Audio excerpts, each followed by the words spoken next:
Vayan, hermanos, por favor, a Génesis capítulo 23. Génesis capítulo 23. Vamos a continuar con la serie de Génesis. Y hoy toca el capítulo 23. Si ya la encontró, pues sígame solamente con su vista. Dice, Sara vivió 127 años.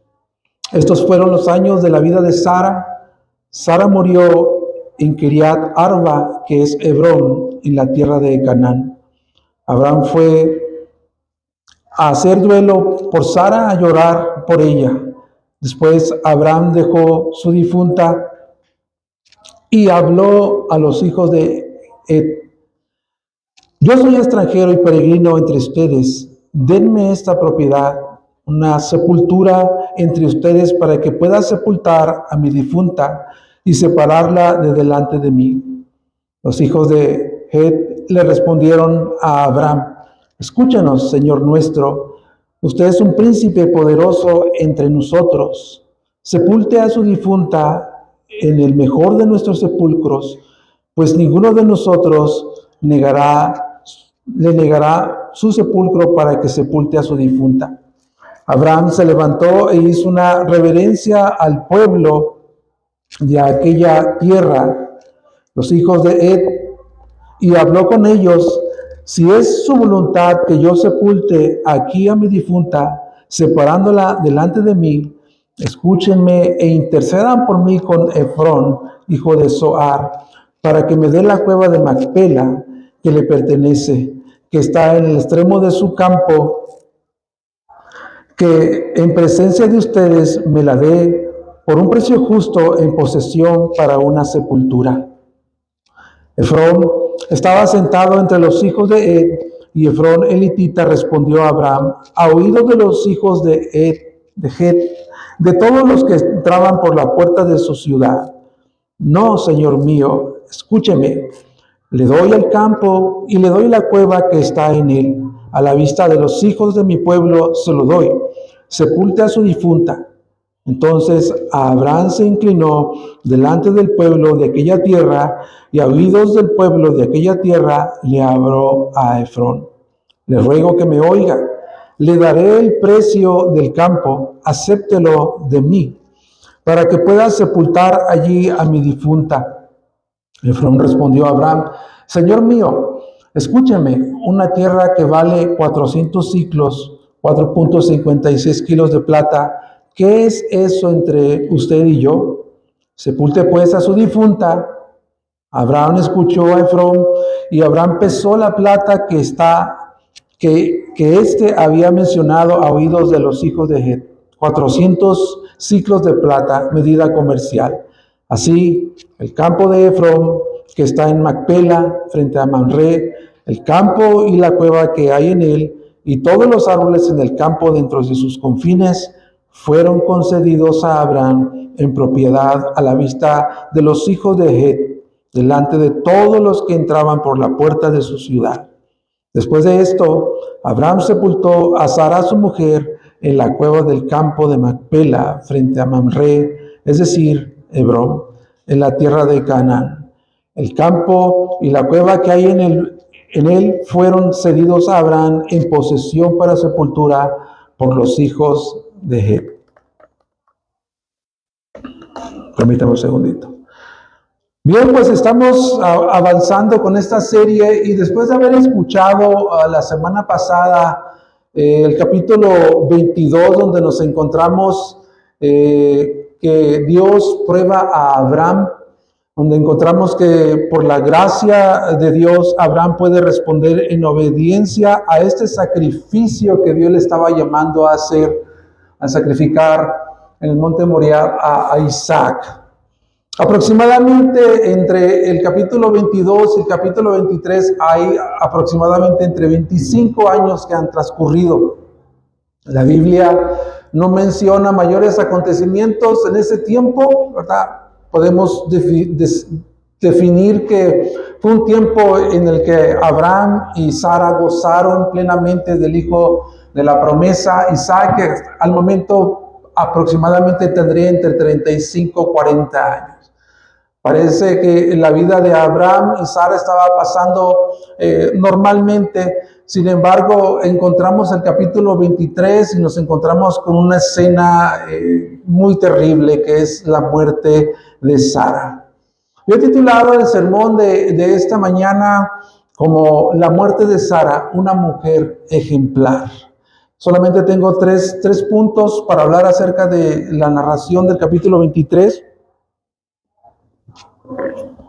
Y vamos a ir rápidamente al primer punto. El primer punto de la narración se encuentra en los versículos 1 y 2, que tienen que ver en que Abraham hace un duelo y llora por su esposa. El autor inspirado describe en la escena a un Abraham que está quebrantado, que está dolido, y el autor inspirado lo expresa abiertamente a un Abraham que está en un profundo dolor por la muerte de su esposa Sara. La mujer que lo acompañó en todo su peregrinaje. La mujer que juntamente con él dejó su tierra y su parentela para ir a la tierra a que Dios le estaba llamando ir, sin saber a dónde iban. Ella junto con su esposo se levantó junto con él, dejó su parentela y su tierra para atender el llamado de Dios al lado de su esposo. Ella es la mujer que fue la madre de Isaac, el hijo de la promesa, de donde vendría el linaje para que viniera el Mesías prometido. Y como hemos visto, hermanos, en muchas repetidas ocasiones en esta serie de Génesis, Abraham y Sara experimentaron juntos experiencias muy profundas que cambiaron sus vidas. Si has estado presente en las predicaciones, puedes darte cuenta que ellos pasaron durante su peregrinaje por experiencias que cambiaron profundamente sus vidas, escenas que marcaron sus vidas. Y hay algo importante que debemos señalar aquí. Y esto que quiero señalar que es muy importante es que en el libro de Génesis que hemos estado estudiando, nos hemos encontrado con genealogías donde hablan acerca de hombres que vivieron cierto tiempo. Las genealogías que hemos leído y los hombres que hacen destacado en el libro de Génesis, podemos ver que la Biblia cita diciendo, referente a un hombre, y nació, y vivió, y tuvo hijos, y murió. Y así sucesivamente hemos visto genealogías y hombres destacados en la Biblia, a la cual el libro de Génesis los cita. Sin embargo, aquí Sara es la única mujer en que la Biblia cita los años que tenía cuando murió. ¿Cuántos años tenía? Dice el versículo 1. 137 años. 127, perdón. Y esto es importante señalar, porque seguramente como hemos visto en estas genealogías que en un par de versículos puede citar la vida entera de una persona, el autor inspirado pudo haber, en un par de versículos, pudo haber citado la muerte y la sepultura de Sara. Por eso es que es muy importante que nosotros veamos que Sara tiene un lugar destacado en las Escrituras. Tiene un lugar muy destacado en las Escrituras. Y la narración de la muerte y sepultura de Sara es extensa. Todo un capítulo le tomó el autor divino para relatar su muerte. ¿Por qué? Porque hay una relevancia muy importante, no solo para Abraham, sino también para Dios en esta muerte. No solamente para Abraham, que es el afectado por ser su esposa, sino también para Dios. Y también es importante mencionar que Sara es la única mujer a quien Dios le cambió el nombre. ¿Recuerda cómo se llamaba antes? Sarai. Y Dios le dice a Abraham, no vas a llamar más a tu esposa Sarai, sino que la llamarás Sara, que significa princesa de Dios.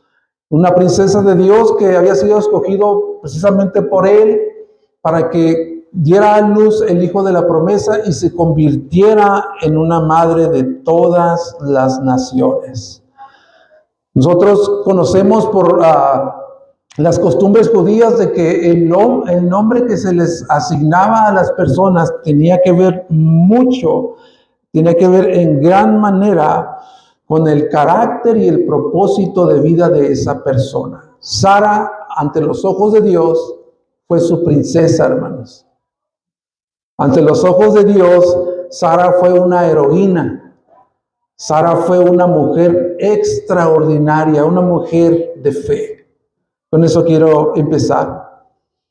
Sin embargo, cuando hemos estado escuchando la serie de este libro, podemos ver que hubo fallas en la vida de Sara. Pero a pesar de que Sara tuvo fallas y desaciertos, como todos nosotros lo tenemos, no hay duda que para Dios, para los ojos de Dios, Sara fue una heroína. Una mujer extraordinaria, una mujer de fe. Y por citar algunos de estos errores o fallas de Sara, podemos hacer memoria de que ella fue cómplice con su esposo. ¿Se acuerda que ella fue cómplice con su esposo en el que ellos dos decidieron hacer un pacto entre ellos diciendo: a donde vayamos, tú vas a decir que yo soy tu hermano y que no eres mi esposa? Y Sara pues se acordó con Abraham para hacer eso. Pues fue cómplice de Abraham en sus mentiras, para engañarlo a Faraón y para engañar al rey Abimelech, diciendo que era su hermana, que no era su esposa. También se equivocó Sara a tomar una decisión muy grave con el propósito de tratar de apresurar la promesa de Dios, tomando a Agar, su sierva, y entregándola a su esposo Abraham. Nosotros sabemos las consecuencias de eso. Y también sabemos que cuando el ángel visitó a Abraham y le dijo que su esposa tendría un hijo, y Sara en una incredulidad o en una sonrisa de incredulidad o una risa de incredulidad, ella dudó acerca de la promesa de Dios de darle un hijo, porque el tiempo de su fertilidad como mujer pues ya se había extinguido. Entonces podemos ver que Sara tuvo un lugar prominente para Dios. Y de tal manera que Dios la puso, hermanos, Dios la colocó, Dios puso el nombre de Sara en el capítulo de los héroes de la fe. Vaya para allá, acompáñame en Hebreos capítulo 11 de Hebreos. Dice así 11:11. También por la fe Sara misma recibió fuerza para concebir, aún pasada ya la edad propicia, pues consideró fiel a aquel que lo había prometido. Ella aparece en el salón de los hombres de la fama, o en el salón de los hombres de la fe, de los héroes de la fe, porque ella recibió una promesa, hermanos. Ella recibió una promesa, se le dio una promesa de que ella iba a dar el hijo de la promesa, en el cual vendría el Redentor prometido. Y cuando ella recibe esta promesa, ella se encuentra en una condición de ser una mujer que no puede dar a luz. No puede dar a luz. Ella es infértil. De entrada podemos ver eso. Y que la promesa que Dios le dio, pues estaba fuera de toda lógica humana, era imposible. Era imposible. Pero cuando nosotros vemos lo que dice Hebreos 11:11, podemos llegar sin duda, hermanos, a la conclusión de que Sara en un momento de su vida tuvo que creer en la omnipotencia de Dios. Porque el versículo lo dice así: la fe de Sara descansó completamente ¿en quién? Versículo 11 de Hebreos dice: pues consideró fiel a aquel que lo había prometido. Ella descansó en considerar esa promesa que era posible, y su fe descansó en creer en aquel que había prometido que era fiel para hacerla, para traerla a su vida, completarla en su vida. Su fe en el Dios de pactos culminó con el cumplimiento de la promesa y el nacimiento de Isaac. Y no solamente Sara fue considerada como una heroína de parte de Dios, como una mujer de ejemplar, una mujer de fe, una mujer extraordinaria, sino que también en el Nuevo Testamento podemos ver que el apóstol Pedro cita a Sara como ninguna otra mujer en la Biblia, como una mujer que es considerada como un modelo de obediencia a su marido, y una mujer que tuvo una conducta casta y respetuosa que debe de ser imitada por todas las esposas creyentes o por todas las mujeres creyentes.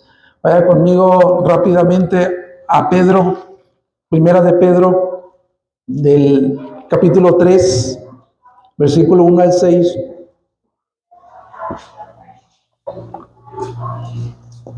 Dice así: asimismo ustedes, mujeres, estén sujetas a sus maridos, de modo que si alguno de ellos son desobedientes a la palabra, puedan ser ganados sin palabra alguna por la conducta de sus mujeres, al observar ellos su conducta casta y piadosa.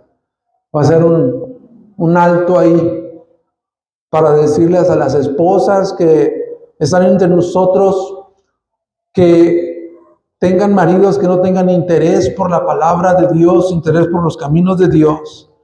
Déjame decirte que la estrategia evangelística más eficaz para una esposa es esto que dice Pedro: para que ellos puedan ser ganados sin palabra alguna por la conducta de sus mujeres, al observar ellos su conducta casta y respetuosa. Esa es una estrategia evangelística para los esposos eficaz. Dice el versículo 3, que el adorno de ustedes no sea el externo, peinados ostentosos, joyas de oro, vestidos lujosos, sino sea la que procede de un íntimo corazón, con el adorno incorruptible de un espíritu tierno y sereno, la cual es precioso delante de Dios. Porque así se adornaban en otro tiempo, cheque aquí, las santas mujeres que esperaban en Dios, estando sujetas a sus maridos. ¿En quién esperaban estas mujeres que estaban sujetos a sus maridos, hermanos? En Dios. Sí esperaban en sus maridos, pero su espera era directamente hacia Dios. Y porque esperaban en Dios, podían estar sujetas a sus maridos. Así obedeció Sara a Abraham, llamándolo Señor, y ustedes han llegado a ser hijas de ella si hacen el bien y no tienen miedo de nada que pueda aterrorizarlas. Entonces Sara es considerada también en las Escrituras, hermanos, como una mujer a la cual se tiene que seguir el modelo de obediencia, el modelo de su conducta casta y respetuosa por todas las esposas creyentes. Y de hecho también quiero mencionar que este versículo, hermanos, este es uno de los versículos más contraculturales de nuestra época. ¿Por qué? Porque el concepto bíblico de sumisión es asociado hoy en día con la idea de la superioridad del hombre, machismo, y pone a la mujer en una posición de inferioridad y debilidad. Nosotros hemos visto y escuchado que a través de la historia se han levantado movimientos que tienen que ver con los derechos y la dignidad de la mujer, movimientos que han sido legítimos porque nosotros estamos en contra del maltrato de la mujer. Estos movimientos que se han levantado a través de la historia son legítimos, pero estos movimientos se han tergiversado y se han convertido ahora en una revolución feminista, como la que podemos ver en todas partes. Una revolución feminista, y hoy hablar de 1 de Pedro capítulo 3, diciéndole a las mujeres que se someten a sus maridos, hoy hablar de sujeción es un insulto a la violación de los derechos de la mujer. Sin embargo, la Biblia, hermanos, cita a Sara, a una mujer, a una esposa que estaba sujeta a su marido porque estaba sujeta primeramente a Dios. Y alienta a todas las mujeres cristianas a que tomen este mismo modelo de Sara. Entonces, como podemos ver, Abraham tenía suficientes razones, hermanos, para llorar a su esposa. Tenía suficientes razones para hacer duelo, llorar por su esposa. Y lo hace abiertamente. El autor inspirado lo pone en la escena como un hombre que está completamente dolido y quebrantado. Y quiero extraer la primera verdad de esta narración para nosotros, la verdad práctica para nosotros. ¿Cuál es esa verdad práctica que podemos extraer de este primer punto? Bueno, la verdad práctica que podemos extraer de esta narración es que el sufrimiento por la pérdida de la muerte de nuestros seres queridos lo enfrentaremos nosotros, todos nosotros, tarde o temprano. Esa es una de ellas. Y debemos expresar, hermanos, debemos expresar nosotros nuestro pesar, nuestro quebranto, nuestro dolor por la pérdida de nuestros seres queridos. Si no lo hacemos, corremos el riesgo, hermanos. Hay un riesgo no expresar nuestro dolor, de no hacer duelo. Hay un riesgo. Porque estos sentimientos de dolor y quebranto, si no son expresados sanamente, se pueden convertir, hermanos, se pueden convertir en adicciones o dependencias para tratar de esconder precisamente ese sufrimiento. Seguramente tú te has encontrado personas que siguen dolidas por la muerte de seres queridos que ya tienen años que fallecieron, que no han podido superar la pérdida de un ser querido, que han caído en adicciones. Entonces, esa es la verdad que podemos extraer del texto.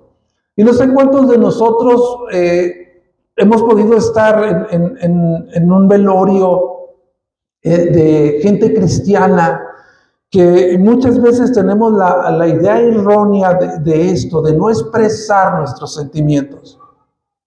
Gente que se cree súper espiritualoide, que ve a un familiar que ha perdido a un ser querido y está en quebranto, está llorando, le dice, ¿por qué lloras? Regocíjate, Él está en el cielo. ¿No se han topado con eso? Sí, y sí es verdad eso. Están en la presencia de Dios, están en el paraíso de Dios, directamente en la presencia de Dios, como el hombre que murió a la diestra en la cruz con Cristo. Hoy estarás conmigo en el paraíso, le dijo Jesús. Pero no debemos comportarnos como personas súper espirituales que no nos afecta la pérdida de nuestros seres queridos. Ese sería mi primer punto. El segundo punto de la narración de este pasaje se encuentra en los versículos 3 al 16, que tiene que ver en que Abraham compra un sepulcro para sepultar a su esposa.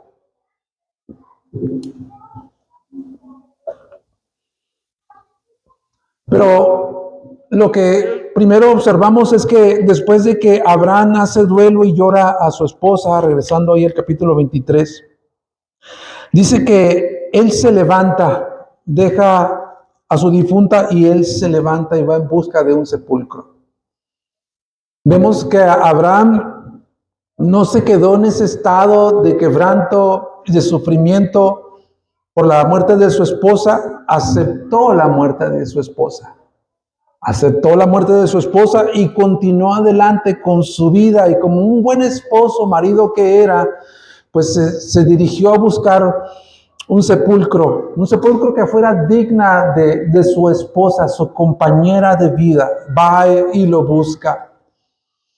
Y nosotros podemos ver en el relato que Abraham empieza a negociar con unos hombres que se encontró en esa tierra de Ed. Pero hay algo también que quiero señalar, que cuando Abraham va en busca de encontrar este sepulcro para sepultar a su esposa, no podemos pasar por alto, hermano, el testimonio de Abraham y la conducta de Abraham, tratando de una manera cortés y respetuosa a los heteos y a Efrón, el dueño de la cueva de Macpela. Ellos pudieron ver en Abraham a un hombre de fe. Ellos pudieron ver en Abraham a un hombre de Dios que, a pesar de estar enfrentando situaciones difíciles de quebranto y de tristeza por la pérdida de su esposa, él dio testimonio de que era un hombre de Dios y fue reconocido por ellos.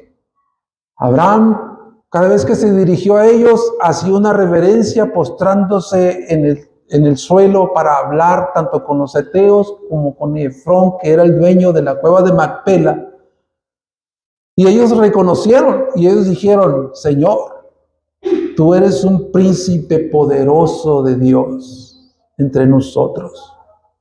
Lo reconocieron como un hombre de fe por sus testimonios.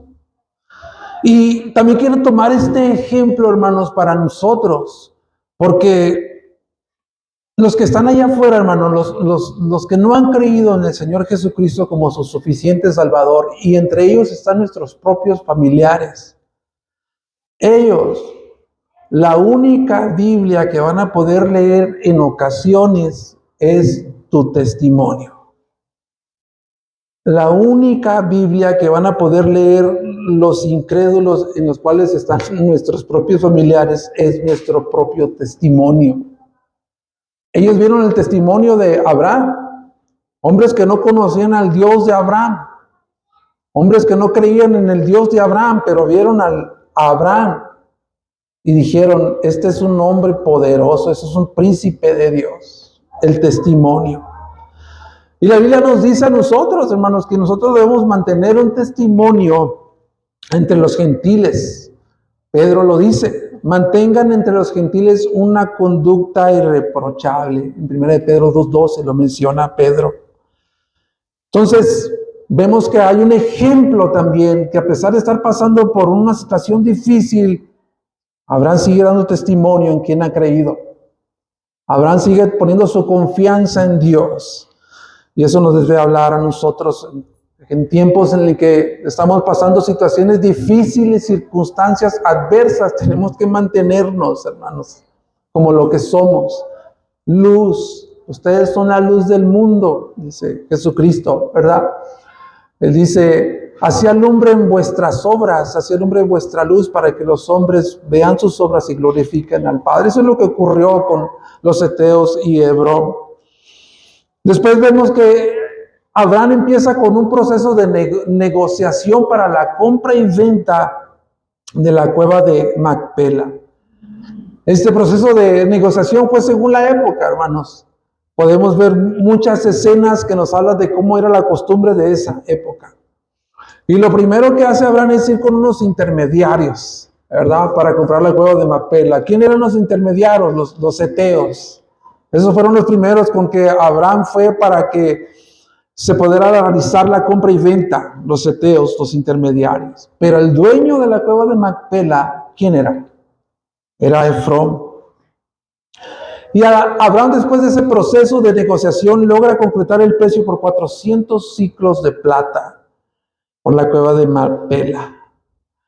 Y se llevó la compra de una manera legítima.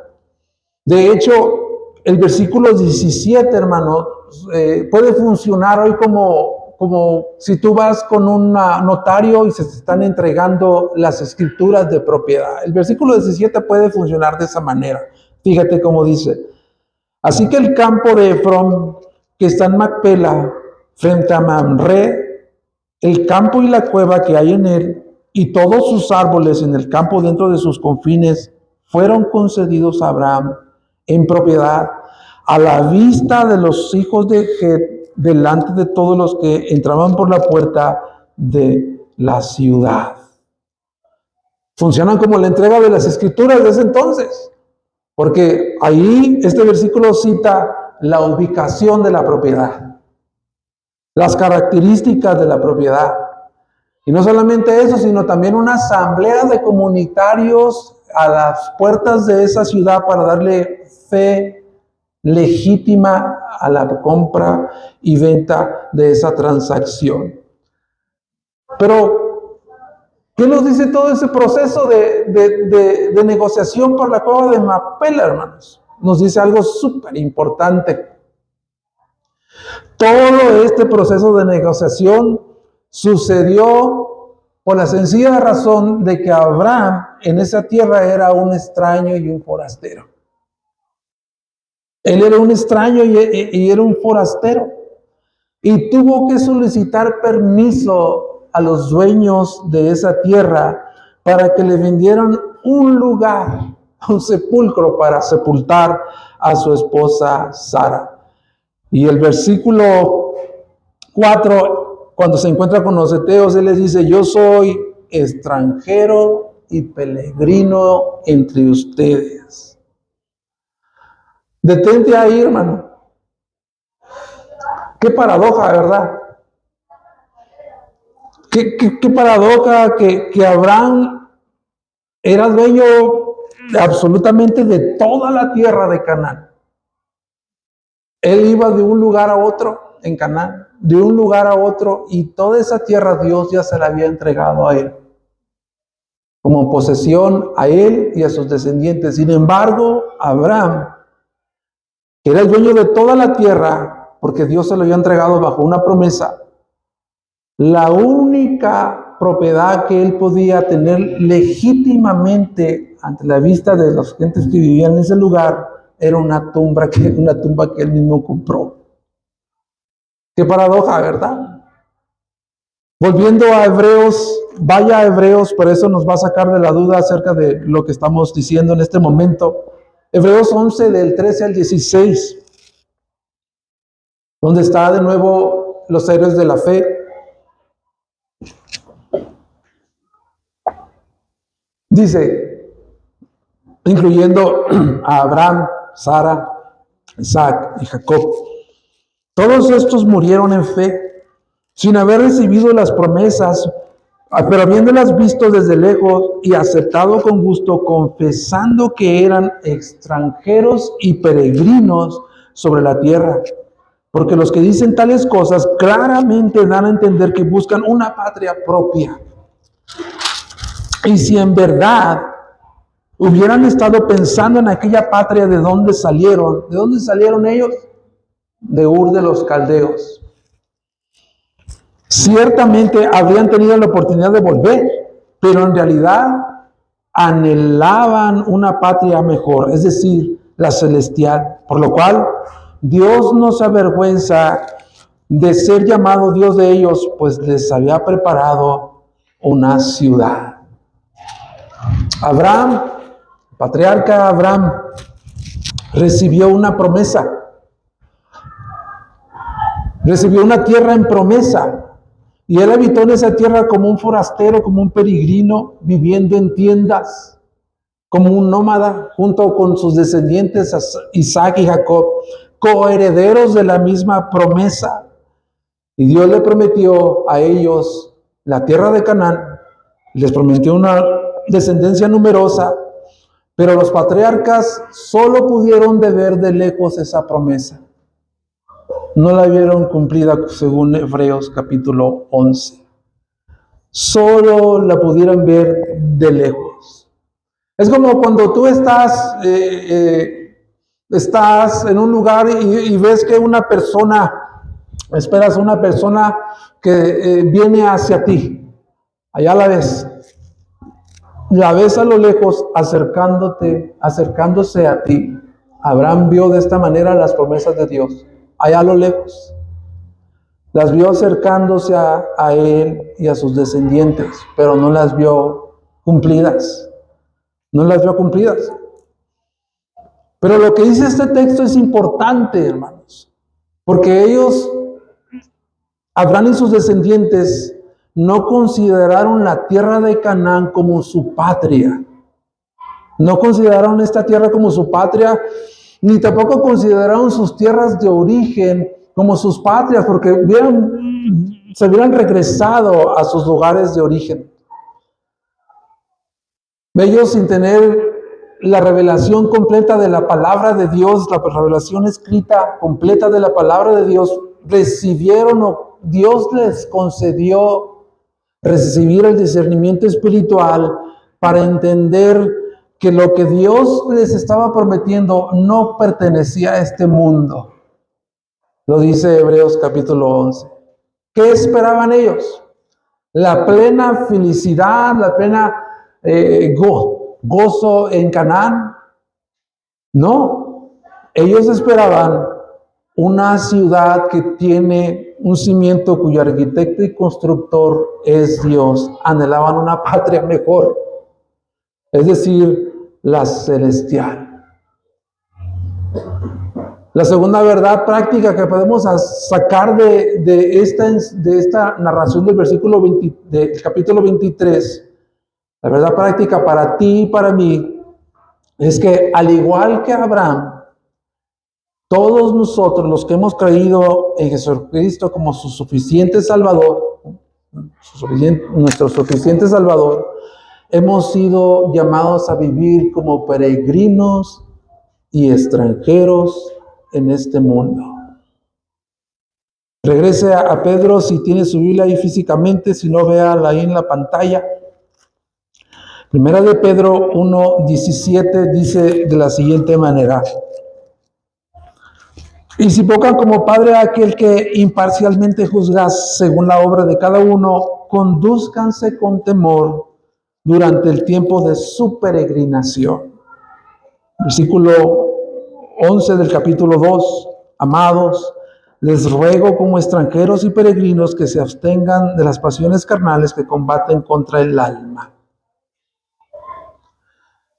El mismo llamado que recibió Abraham para ser extranjero y peregrino es el mismo llamado que hemos recibido tú y yo, vivir de esta manera.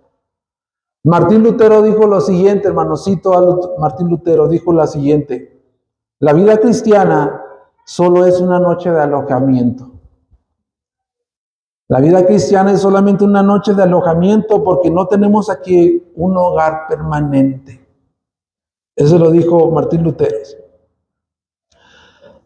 Nosotros, amados hermanos, necesitamos que Dios en su gracia nos ayude a poner la vista en las cosas eternas. Hay cosas importantes que tienen que llamar toda nuestra atención, toda nuestra energía, todos nuestros recursos, todo lo que nosotros somos. Hay cosas terrenales legítimas que debemos ocuparnos. Pero debemos pedirle a Dios que nos ayude a poner la vista en las cosas eternas, en las cosas eternas, no en las cosas terrenales y pasajeras. Necesitamos que Dios nos dé ojos espirituales, hermanos, para ver una cosa que es la más importante que hemos recibido como cristianos. Pedirle a Dios ojos espirituales para ver la grandeza de la salvación eterna que nos espera en gloria. Ese momento cuando nosotros contemplemos en todo su esplendor la majestad de la gloria de Dios. Necesitamos que Dios nos ayude a vivir de esa manera. Ahora, ¿cómo luce, hermanos? ¿Cómo luce vivir una vida como extranjeros y peregrinos? ¿Puedes hacerte esa pregunta?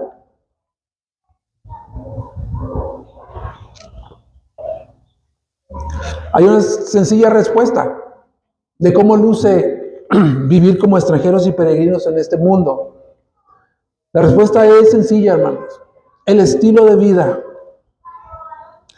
El estilo de vida que vivimos dice mucho para quién o para qué estamos viviendo. ¿Para quién o para qué estamos viviendo? La manera en la que ocupamos nosotros nuestro tiempo, nuestros recursos, nuestros talentos, dice mucho para quién o para qué estamos viviendo. Déjame decirte algo, hermano, que me ha costado tiempo digerirlo en mi vida cristiana. El mundo en el que vivimos nosotros, este mundo caído, hermano, no hay manera, no existe manera en este mundo caído en el que tú y yo, como hijos de Dios, podamos vivir plenamente satisfechos todo el tiempo. No existe esa posibilidad terrenal. ¿Por qué? Porque Jesucristo dijo que este mundo, hermanos, es un mundo que es un generador de aflicción todos los días. Es un generador de aflicción donde los días son malos, donde los días traen su propio afán. Y lo único que está bien garantizado, lo único que hay garantía en este mundo caído es que vamos a enfrentar todos nosotros traición, calumnias, contiendas, lágrimas, temores y sufrimiento. Solo hasta que entremos a nuestro destino final en gloria, entonces, hermanos, estaremos completamente satisfechos por toda la eternidad. Apocalipsis 7 habla de esta multitud de gente que nadie podía contar. Una multitud de gente que nadie podía contar, de todas las naciones, tribus, pueblos y lenguas que estaban delante del pie, ante el trono, delante del Cordero, vestidos con vestiduras blancas y con palmas en las manos, y clamaban a gran voz. Clamaban a gran voz: la salvación pertenece a nuestro Dios, que está sentado en el trono, y al Cordero.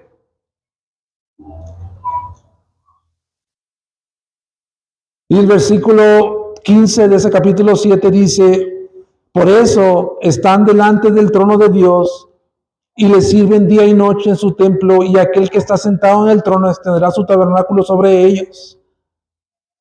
Checa esto: ya no habrá o ya no tendrán hambre ni sed, ni el sol les hará daño, ni ningún calor abrasador, pues el Cordero que está en medio del trono los pastoreará y los guiará a los manantiales de aguas de vida, y Dios enjugará toda lágrima de sus ojos.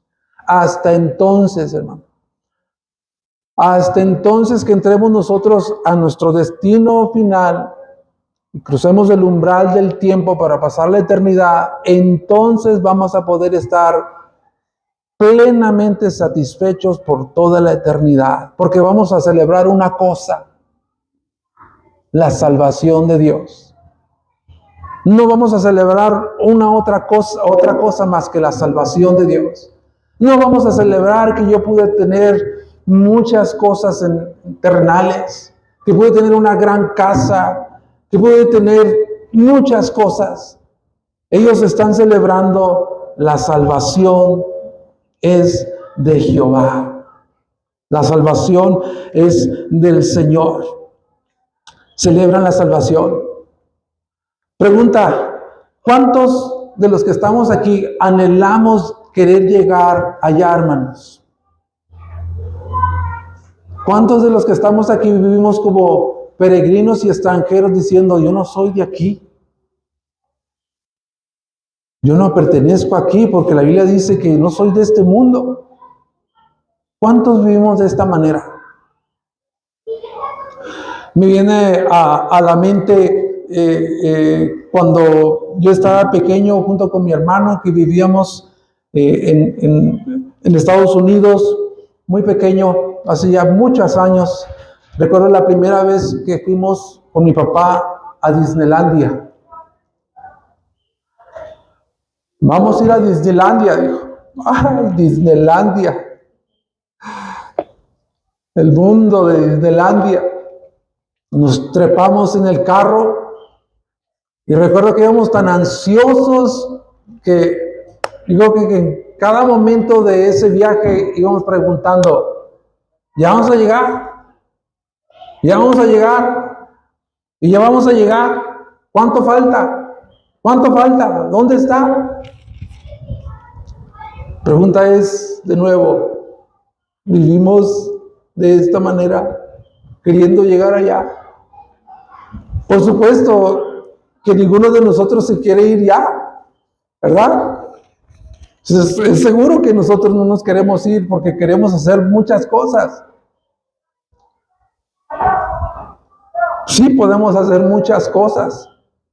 Tenemos el derecho de hacer muchas cosas.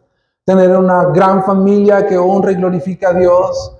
Tener cosas terrenales que nos ayuden en la vida, pero deben de estar aquí abajo. El supremo que debe estar aquí arriba es la salvación y nuestro destino final. Tercer y último punto, Abraham sepulta a su esposa. Del versículo 17 al 20. Al final vemos que después de todo este proceso de negociación, a Abraham le fue concedida la propiedad de manera legítima. En el versículo 17 que ya hemos leído. Pero hubo una determinación en Abraham. Abraham inclusive Efrón le regalaba el sepulcro. Y Abraham dijo, no, te lo voy a pagar el justo precio. Y los heteos le dijeron, sí, mi señor, escoja el sepulcro que más le parezca, el mejor que está entre nosotros, ninguno se lo va a rechazar. Pero Abraham estaba determinado en tomar por posesión la heredad, comprándola. Eso que hizo Abraham de tomar la determinación de tomar por posesión esta heredad legítimamente es un acto de fe que él tuvo, poniendo sus ojos en la promesa de Dios de darle a él y a su descendencia toda esa tierra. Y de hecho, más adelante, cuando nosotros entremos a otros capítulos, vamos a ver que la cueva de Macpela se convirtió en un sepulcro familiar. Ahí fue sepultado Sara, Abraham, Isaac, Lea, Jacob. Como un memorial, hermanos, como un memorial de su fidelidad y de su fe en las promesas de Dios. Conclusión. Este relato es un testimonio de una mujer ejemplar, de una heroína de Dios, de una mujer de fe y perseverancia, que es digna de ser imitada por todas las mujeres que están aquí, que sean esposas o que no sean esposas, y un día la van a llegar a ser. El sufrimiento de Abraham también por la muerte de su esposa nos muestra a nosotros la realidad de la pérdida de nuestros seres queridos. Pero nosotros debemos enfrentar ese tiempo, como la Biblia dice, sufrir no como los que no tienen esperanza, que dice Primera de Tesalonicenses. ¿Por qué, hermanos? Porque las Escrituras revelan que la muerte es un enemigo que ha sido conquistado por Cristo, por medio de su resurrección. Primera de Corintios capítulo 15, versículos 55 al 57, cita textualmente a Pablo. Devorada ha sido la muerte en victoria. ¿Dónde está, oh muerte, tu victoria? ¿Dónde está, oh sepulcro, tu aguijón? La muerte es un enemigo conquistado por la muerte y la resurrección de Cristo. Para el incrédulo, para los que no han creído como Jesús como su suficiente Señor y Salvador, la muerte será el medio por el cual van a pasar a una condenación eterna. Esa es una realidad que habla la Biblia. Pero para los hijos de Dios, que han puesto su confianza en Cristo Jesús, la muerte será el medio por el cual el creyente entrará a la presencia de Dios. Es el pasaporte a la patria celestial. Es regresar a la casa del Padre, nuestro verdadero hogar. Y es el final de nuestra vida de extraños y peregrinos en este lugar, en un mundo que no nos pertenece. Pero quiero terminar con esto. Solo el Hijo de Dios, Jesucristo, solo el Hijo de Dios vivió como un extranjero y peregrino, abandonando el trono al lado de su Padre en gloria para bajar a la tierra y vivir como un extranjero y un peregrino, como dándonos el ejemplo a nosotros. Y una vez que cumplió su propósito, una vez que cumplió la obra de redención en la cruz del Calvario, regresó al lado del Padre, a donde Jesús verdaderamente perteneció siempre. Él dijo: yo sé de dónde he venido y yo sé a dónde voy.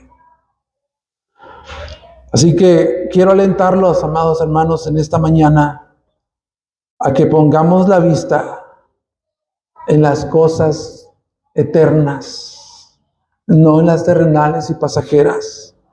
Y que pongamos nuestra vista en aquel que dejó su trono de gloria para venir a vivir entre nosotros como un peregrino. Y que por su muerte y su resurrección, en obediencia y en su sacrificio, nosotros tenemos asegurado un lugar en la casa del Padre. Te invito a que le pidamos a Dios que nos dé ojos espirituales para poder ver la gloria de nuestra salvación y que nos permita vivir como lo que realmente somos, extranjeros y peregrinos en una tierra extraña.